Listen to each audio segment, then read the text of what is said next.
Të dhënat alarmante që e rëndisin Çajirin si komunën më të pafavorshme për zhvillim normal të fëmijëve dhe të rinjve janë pasojë drejt për drejt e politikave kriminale dhe të papërgjegjshme të udhëheqjes aktuale të komunës, thot Sinan Vejseli nga Bashkimi Demokratik për Integrim Dega Çajir. Të dhënat alarmante që rëndisin Çajirin si komunë më të pavarshme për zhvillimin normal të fëmijëve dhe të rinjve janë pasojë drejt për drejt e politikave kriminale dhe të papërgjegjshme të udhëheqësisë aktuale të komunës. Kaosi urban, betonizimi i pakontrolluar dhe mungesa e hapësirave të gjelbra e sportive po shndrojnë Çajirin në një zonë të pabanueshme, duke i shtyrë të rinj drejt emigrimit, duke bërë komunën epiqendër të pasigurisë dhe vëllavrasjes.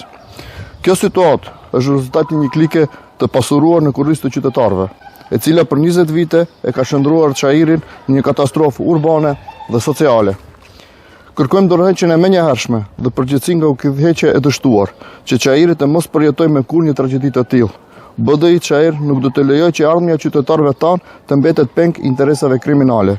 Është koha për ndryshim të vërtetë dhe për rikthimin e perspektivës dhe sigurisë në komunën tonë.